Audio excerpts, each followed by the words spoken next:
Complete जानकारी बताएंगे। Video बहुत ज़्यादा इम्पोर्टेंट होगा क्योंकि पद संरचना को लेकर ज़्यादातर अतिथि शिक्षकों को स्कूलों पर ज्वाइनिंग नहीं कराया जाता है या उनको बाहर कर दिया जाता है। देखिए, सबसे पहले हम माध्यमिक का दिखाएंगे। पद संरचना माध्यमिक और प्राथमिक शाला के लिए है। माध्यमिक शाला यानी माध्यमिक शाला कक्षा 6 से कक्षा 8 तक माध्यमिक शाला होती है और यहाँ पर किस प्रकार से शिक्षक होने चाहिए कितने बच्चों पर, तो यहाँ पर आप देखेंगे छात्र संख्या के आधार पर।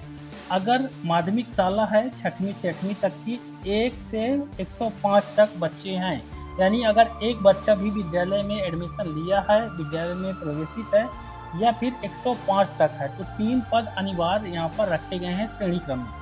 पहला गणित का पद है, दूसरा अंग्रेजी का पद है, तीसरा कला का पद होता है, यानी सामाजिक विज्ञान का। यहाँ पर 3 अतिथि शिक्षक हों या रेगुलर शिक्षक हों, ये 3 होने अनिवार्य हैं अगर मिडिल स्कूल है।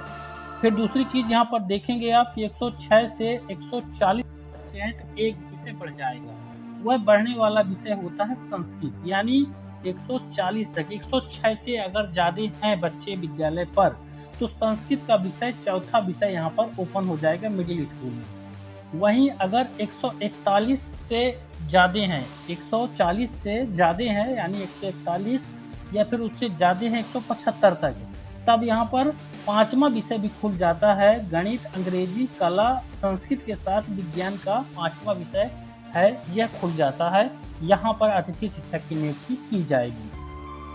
फिर 176 से 210 यानी 175 के बाद 176 अगर हो जाते हैं तो 6 के 6 विषय यहाँ पर चलेंगे। गणित, अंग्रेजी, कला, संस्कृत, विज्ञान और हिंदी। तो हिंदी का 6वां यहाँ पर पद रखा गया है शिक्षक के लिए, अतिथि शिक्षक के लिए। तो मुझे उम्मीद है आप समझ गए होंगे मिडिल में किस प्रकार की नियुक्ति होती है। वहीं यहाँ पर अगर देखेंगे कि इसी प्रकार 35 छात्र से अधिक होने पर एक पद उपरोक्तानुसार विषयवार स्वीकृत होंगे।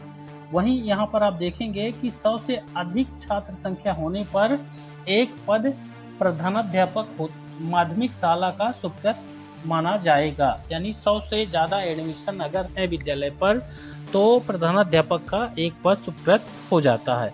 अब बात करते हैं प्राइमरी स्कूलों के लिए, प्राथमिक शाला के लिए।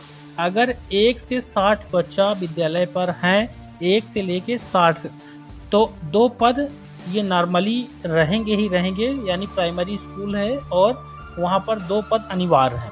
उसके बाद अगर 60 से ऊपर हैं यानी 61 से 90 के बीच में बच्चे हैं तो एक पद और हो जाएगा, यानी कुल पद 3 हो जाएंगे।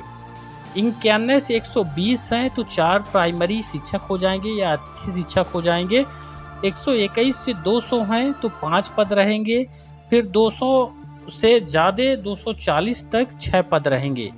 फिर 240 से ज़्यादा 250 तक 7 पद रहेंगे। इस प्रकार से यहाँ पर देख सकते हैं 280 तक जो है 7 पद रहेंगे शिक्षक के। 280 से ज़्यादा 320 के अंदर 8 पद रहेंगे और 360 तक 9 पद रहेंगे और 400 तक अगर संख्या पहुँच जाती है तो 10 टीचर प्राइमरी की स्कूलों पर रहेंगे।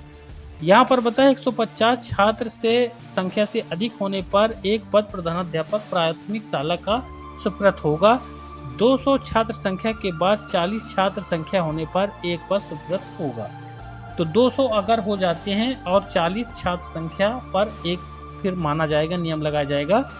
तो यहाँ पर देखिए कंप्लीट ये पूरा आंकड़ा है। इसी के अनुसार अतिथि शिक्षकों की नियुक्ति और रेगुलर शिक्षकों की नियुक्ति स्कूलों पर होती है। मुझे उम्मीद जानकारी बेहद